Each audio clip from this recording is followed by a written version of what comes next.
कैसे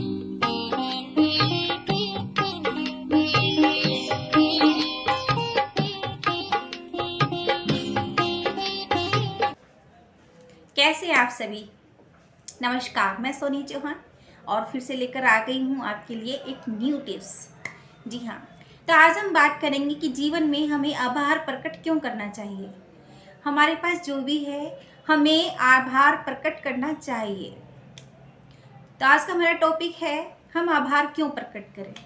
अगर आप आभार प्रकट करते हैं तो मैं आपको अपना ही एक एक्सपीरियंस बताने जा रही हूँ। पहले मेरी भी आदत थी शिकायत करना, ये नहीं है, वो नहीं है, मेरे पास ये चीज़ नहीं है, वो चीज़ नहीं है, ऐसा होना चाहिए, वैसा होना चाहिए। और शिकायतों की वजह से मैं तनाव में रहा करती थी। बहुत सारे मेरे माइंड में क्या क्या चलता रहता था। फिर काफ़ी टाइम ऐसे चलता रहा और उसके बाद में मैंने आभार प्रकट शुरू किया कि हे ईश्वर, मेरे पास आपने ये दिया है, आपका आभार है। इस तरह से मैं ईश्वर का आभार प्रकट करने लगी और मेरे जीवन में एक चेंज आया और मैंने हंसना मुस्कुराना सीखा। वैसे तो मैं शुरू से ही हंसमुख हूँ, लेकिन हाँ, कभी कभी जीवन में ऐसा समय आता है कि आपको हंसना अच्छा नहीं लगता, आप मायूस हो जाते हैं, परेशान हो जाते हैं।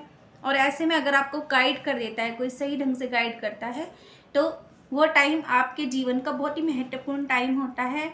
तो अगर आपके जीवन में भी ऐसी कोई चीज़ चल रही है तो आप आभार प्रकट करना शुरू करें। हे ईश्वर, आपने मुझे इतना सब कुछ दिया है, अच्छा आपने मेरे को स्वास्थ्य अच्छा दिया है, एजुकेशन अच्छी दी है, घर अच्छा दिया है, परिवार अच्छा दिया है, बच्चे अच्छे दिए हैं, आपका आभार है। जो भी चीज़ आपको प्राप्त है उसके लिए आप आभार प्रकट करना शुरू करें। आभार प्रकट करने से हम सबसे पहले तनाव से फ्री हो जाते हैं। हमारा जो मेंटलिटी डिस्टर्ब होता रहता है, हम परेशान होते हैं, तो हमारे चेहरे पे स्माइल आती है और हम हंसने लगते हैं। क्योंकि हमें, आपके पास जो है आप उस पर ध्यान दीजिए, जो नहीं है उसको छोड़ दीजिए। क्योंकि जो हमारे पास है हम उसको भी इंजॉय नहीं कर पाते कई बार, क्योंकि हमारा ध्यान कहाँ है कि मेरे पास ये चीज़ नहीं है, तो हमारा पूरा ध्यान केंद्रित हो गया है, ठीक है, वहाँ पर। लेकिन जो हमारे पास है, जिसे हम फील कर सकते हैं, हमारा ध्यान वहाँ से हट जाता है। तो आप आभार प्रकट करना सीखें।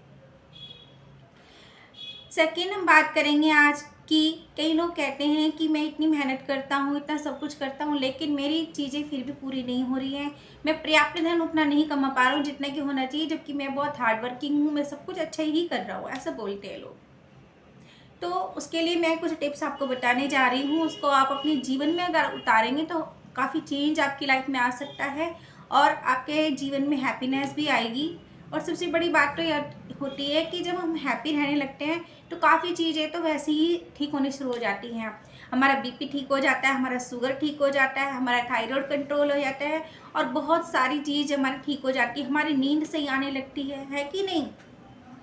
और हमारे से जो जुड़े हुए लोग हैं वो भी प्रसन्नचित्त रहने लगते हैं, क्योंकि जो हमारी फैमिली के मेंबर है ना, वो भी हमसे ना परेशान हो जाते हैं हमारी बातों को सुन के। हमसे, हम अगर किसी को नेगेटिव बातें बार बार बोलते हैं तो सामने वाला भी इरिटेट हो जाता है, परेशान हो जाते हैं कि इसका तो रोज़ का यही फंडा है, छोड़ो, ठीक है। फैमिली मेंबर भी ना इधर उधर होने लगते हैं, इधर भीतर होने लगते हैं। तो अपनी आदतों में चेंज लाना है। देखिए, चेंज एकदम कभी भी नहीं आता, उसके लिए आपको थोड़ा सा अपने अंदर खुद को कंट्रोल करना है। यानी कि अगर कभी आपको गुस्सा आ रहा है तो आप एक गिलास ठंडा पानी पी लीजिए, ठीक है।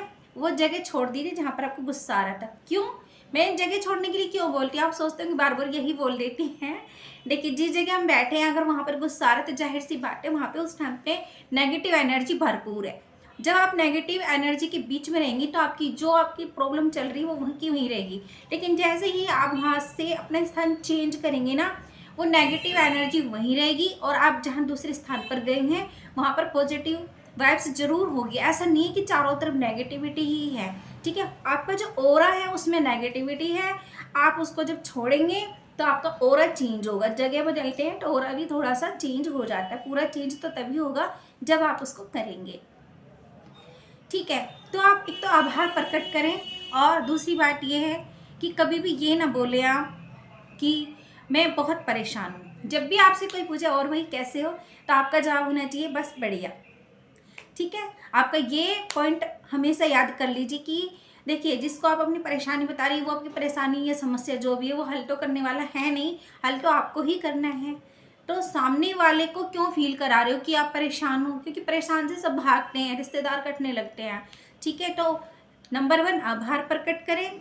दूसरी बात, जब भी आप किसी धनवान व्यक्ति को देखें, अपने से अमीर को देखें जिसके पास बहुत पैसा है, तो उसको आप एक अच्छी दृष्टि से देखें, उसको आप पूरी इज्जत दें, मान दें, सम्मान दें, ठीक है। और उसको देखकर खुश अपने आपको फील करें कि मुझे भी एक दिन ऐसा अमीर बनना है, ठीक है। सेकंड, कभी भी ये ना बोलें आप, कई लोगों की आदत होती है कि कोई पैसा खर्च करने की जगह होती है, खर्च कर देती, फिर बोलते हैं पैसा तो हाथ का मैल है, गया है फिर आ जाएगा।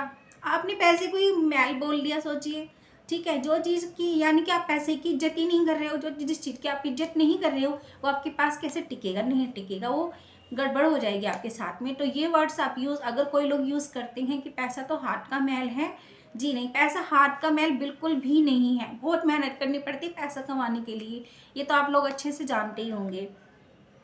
तो पैसे की इज्जत करनी सीखिए आप, ठीक है। पैसा हाथ का मैल बिल्कुल भी नहीं है। हमारी दी गई जानकारी आपको कैसी लगी कमेंट में आकर ज़रूर बताइए। Thank you.